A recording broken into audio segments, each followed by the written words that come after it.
जो ये महाकुंभ मनाया जा रहा है, 144 वर्षों के बाद मौका मिल रहा है। आज के दिन यही संकल्प लेते हैं कि सौहार्द रहे। हम तो प्रधानमंत्री नहीं है, हम तो तानाशाह नहीं है, हमारे पास तो अमित शाह जैसा अध्यक्ष नहीं है, हमारे पास तो नोटबंदी करके ही पैसा इकट्ठा किया हुआ पैसा नहीं है। हम तो आम आदमी है, इसी सड़क पर बैठेंगे, भूखे रहेंगे, प्यासे रहेंगे, मरेंगे और क्या कर सकते हैं। इसी के लिए तो हम जन्मे हैं भारत में। 144 साल बाद सबसे व्यवस्थित महाकुंभ करने जा रहे हैं, तो गरीब को तकलीफ नहीं होनी चाहिए। प्रयागराज के महाकुंभ में अखिलेश यादव ने किया शाही स्नान। यूपी की राजनीति में गंगा के पवित्र जल में सिर्फ स्नान ही नहीं हुआ, बल्कि राजनीतिक संकेतों का नया अध्याय भी लिखा गया। अखिलेश यादव की मुलाकात शंकराचार्य अविमुक्तेश्वरानंद जी से चर्चा का बड़ा मुद्दा बन गई है। क्या इस मुलाकात का मतलब सिर्फ आस्था है या इसके पीछे छिपे हैं बड़े राजनीतिक इरादे? अखिलेश यादव ने प्रयागराज में संगम पर शाही स्नान किया। गंगा, यमुना और सरस्वती के पवित्र त्रिवेणी संगम पर उनके साथ सपा के कई बड़े नेता भी मौजूद थे। लेकिन इस बार खबर केवल शाही स्नान तक सीमित नहीं रही। स्नान के बाद अखिलेश ने मुलाकात की शंकराचार्य अविमुक्तेश्वरानंद जी से, जो अक्सर अपने बयानों में प्रधानमंत्री मोदी और बीजेपी पर तीखे हमले करते हैं। अखिलेश यादव और शंकराचार्य की मुलाकात न सामान्य दिखी, बल्कि दोनों के बीच की हंसी ठिठोली ने कई राजनीतिक अटकलों को जन्म दे दिया। गंगा के तट पर दोनों के बीच की गई ये दोस्ताना मुलाकात अब चर्चा का विषय बन गई है। क्या ये सिर्फ एक धार्मिक मुलाकात थी या इसके पीछे कोई राजनीतिक संदेश छुपा हुआ है? शंकराचार्य अविमुक्तेश्वरानंद जी, जो अपने बयानों में बीजेपी और मोदी सरकार की नीतियों पर तीखा वार करने के लिए जाने जाते हैं, अखिलेश यादव से मिलने पर बेहद सहज और प्रसन्न दिखे। दोनों के बीच जो गर्मजोशी नजर आई, उसने राजनीतिक गलियारों में हलचल मचा दी। याद दिला दें कि शंकराचार्य अविमुक्तेश्वरानंद जी अक्सर मोदी को और बीजेपी पर निशाना साधते हैं, चाहे पर्यावरण, गंगा सफाई योजना हो या हिंदुत्व के मुद्दे पर उनके कथित दोहरे रवैये का सवाल हो। शंकराचार्य हमेशा मुखर रहे हैं। ऐसे में अखिलेश यादव के साथ उनकी ये दोस्ताना मुलाकात कई सवाल खड़े करती है। लेकिन क्या ये मुलाकात केवल आस्था तक सीमित है या फिर इसके पीछे कोई राजनीतिक रणनीति है? विशेषज्ञ मानते हैं कि अखिलेश यादव का शंकराचार्य से मिलना हिंदू वोट बैंक को लेकर एक बड़ा संदेश हो सकता है। अखिलेश यादव की ये मुलाकात निश्चित तौर पर प्रतीकात्मक है।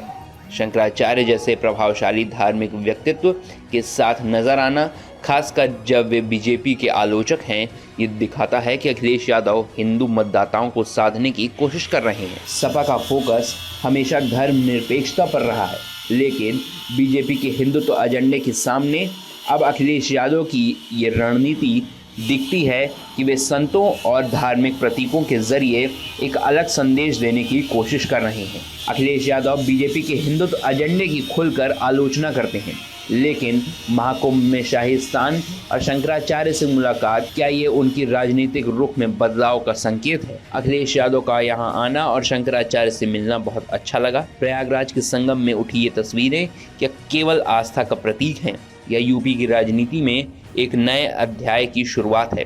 अखिलेश यादव और शंकराचार्य अविमुक्तेश्वरानंद जी की ये दोस्ताना मुलाकात राजनीतिक संकेतों से भरी हुई है।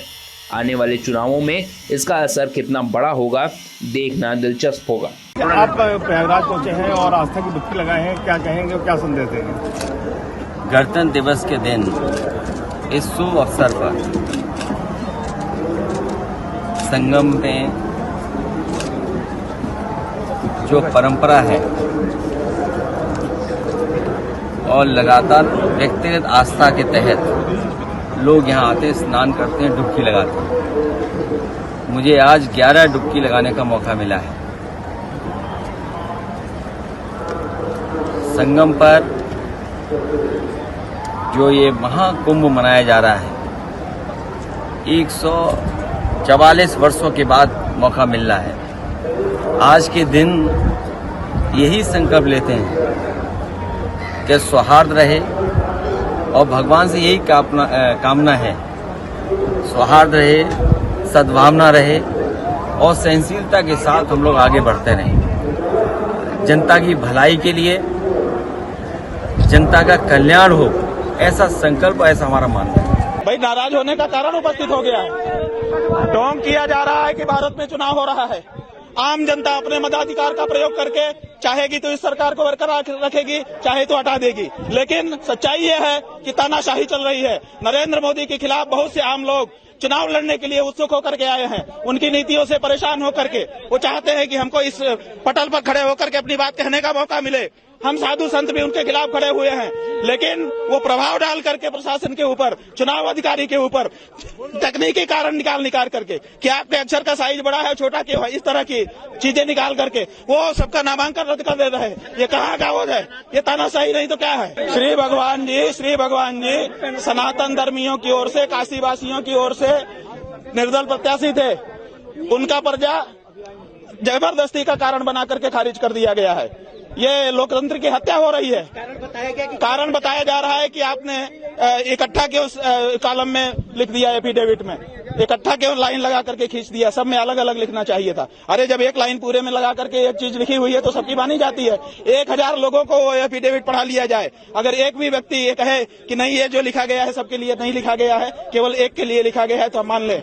जब तिरछा करके कॉलम में लंबी लाइन खींच करके एक वाक्य लिख दिया गया तो उसको कह रहे हैं कि नहीं ये तो अलग अलग हर कॉलम में सामने लिखना चाहिए था, इसीलिए आपका पर्चा खारिज हो जा रहा है। ये कौन सा ऐसे कौन सा वो है? ये कौन सी हमारी कमी है बताए हो? ये बात हमारे लॉयर ने बताया कि देखिए हमारी कोई गलती नहीं है, हमने पूरा पर्चा सही भरा है। उनके सामने भी जाकर के दे दिया गया है, दोबारा भी उन्होंने बुलाया, फोन करके जाकर के बता दिया गया है। तो उसके बावजूद हमारा पर्चा खारिज कर दे रहा है, एक कागज निकाल करके कि आपके तकनीकी खामी है। भाई तानाशाही है, नहीं चाहते हैं कि हमारे सामने कोई लड़े, क्योंकि उनका बहुत बड़ा विरोध है काशी में उन्होंने जिस तरह से मंदिरों को तोड़ा है, काशी में जिस तरह से गंगा के खिलाफ उन्होंने छल किया है, जिस तरह का काम कहा था वो नहीं कर पाए हैं। इसीलिए वो चाहते हैं कि जनता में हमको ना जाना पड़े, और अगर जाए तो हम ही अकेले जाए ताकि जो वोट मिले हम ही को मिल जाए, दूसरा कोई लड़ी ना सके। इसके लिए वो ये करवा रहे हैं। ये गलत है, ये लोकतंत्र की हत्या है। किसी अधिकारी से मिलने कहा दिया जा रहा है, पुलिस आकर के रोक दे रही है कि आप आगे नहीं जा सकते, आप किसी से नहीं मिल सकते हैं। भाई हमारा क्या कदम है? हम सड़क पर हैं, हम आम आदमी है, हम तो प्रधानमंत्री नहीं है, हम तो तानाशाह नहीं है, हमारे पास तो अमित शाह जैसा अध्यक्ष नहीं है, हमारे पास तो नोटबंदी करके पैसा इकट्ठा किया हुआ पैसा नहीं है। हम तो आम आदमी है, इसी सड़क पर बैठेंगे, भूखे रहेंगे, प्यासे रहेंगे, मरेंगे, और क्या कर सकते हैं? इसी के लिए तो हम जन्मे हैं भारत में। और आप हमसे जुड़े रहने के लिए सब्सक्राइब करें YouTube पर, फॉलो करें Twitter पर और लाइक करें Facebook पर। और ज्यादा जानकारी के लिए आपको टाइप करना होगा सिर्फ न्यूज नशा।